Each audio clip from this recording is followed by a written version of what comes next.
ਭਾਈ ਆਏ ਨੇ ਗੱਲ ਇਹਨਾਂ ਨਾਲ ਬੜੀ ਵੱਡੀ ਕੀਤੀ ਹੈ। ਮੈਂ ਕਿਹਾ ਝੋਟੀ ਸਾਡੀ ਦਾ ਕਦੇ ਮੇਮਾਂ ਨਾਲੋਂ ਬਹੁਤਾ ਸੋਹਣਾ ਮੂੰਹ ਨਾ ਹੋਇਆ ਤੇ ਝੋਟੀ ਦਾ ਪੈਸਾ ਤੁਹਾਡੇ ਕੋਲ ਇੱਕ ਨਹੀਂ ਲੈਣਾ।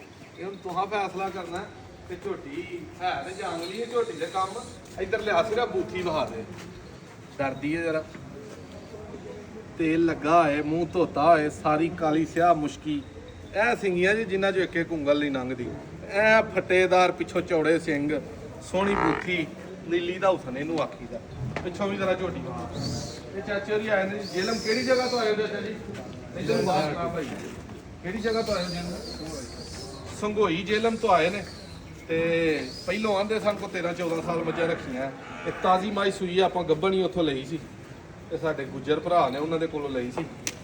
ਤੇ ਅੱਲਾ ਦੇ ਫਜ਼ਲ ਦੇ ਨਾਲ ਝੋਟੀ ਨੂੰ ਲਿਬਾਸ, ਥਣ, ਸਾਰੇ ਕੰਮਾਂ ਦਾ ਜਿਹੜਾ ਨਾ ਉਹ ਸ਼ੌਕ ਕਰਨਾ ਕਿ ਕਿਤੋਂ ਖੁੰਝੀ ਤੇ ਨਹੀਂ ਝੋਟੀ। ਧੁੰਨੀ ਕੋਲੀ ਦਾ ਸ਼ੌਕ ਕਰਾ, ਇੱਕ ਕੱਢੀ ਬੂਥੀ ਫੇਰ ਵਹਾ। ਪਿਛਾ ਰਾਈ ਜਾਂਦੀਆਂ ਨੇ ਚਾਚਾ ਜੀ ਮੇਮਾਂ ਇਹਨਾਂ ਨਾਲੋਂ ਜਿਹੜਾ ਸੋਹਣ ਹੈ। ਚਾਚੇ ਦੀਆਂ ਆਪਣੀਆਂ ਵੀ ਅੱਖਾਂ ਬਿੱਲੀਆਂ ਨੇ ਤੇ ਉਹਨੇ ਲਈ ਵੀ ਸੌਣ ਵਾਲੀ।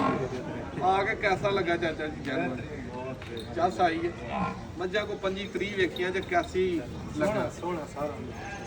ਚਲੋ ਜੀ ਅੱਲਾਹ ਪਾਕ ਤੁਹਾਡੇ ਨਸੀਬਾਂ 'ਚ ਕਰੇ। ਕੀ ਕਟਾ ਨਿਕਲਿਆ? ਕੱਟੀ ਨਿਕਲੀ ਇਹਦੀ ਕੱਟਾ ਇਹਦੇ ਮਗਰ ਤੁਹਾਡੇ ਨਸੀਬਾਂ 'ਚ ਕੱਟਾ। ਅੱਜ ਕੱਲ ਮੁੰਡੇ ਹੀ ਆਉਂਦੇ ਨੇ। ਉਧਰ ਭਾਈ ਆਏ ਨੇ ਮੁੰਨਾ ਭਾਈ ਬਾਅਦ ਤੋਂ ਆਪਣੇ ਕੋਲ। ਉਹ ਭਾਈ ਹਰੀ ਜਲਾਲਪੁਰ ਜੱਟਾਂ ਤੋਂ ਆਏ ਨੇ।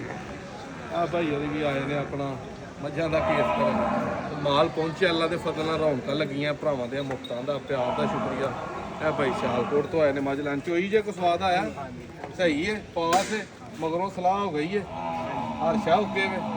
ਚਲੋ ਜੀ ਵਧੀਆ ਹੋ ਗਿਆ। ਨੰਬਰ ਦੋਸਤੋ ਆਪਣਾ 0324 81 82 000, ਪੀਰੋ ਚੱਕ ਪਿੰਡ, ਮੋਤਰਾ ਬਡਿਆਣਾ ਰੋਡ, ਤਹਿਸੀਲ ਦਸਕਾ, ਜ਼ਿਲ੍ਹਾ ਸਿਆਲਕੋਟ।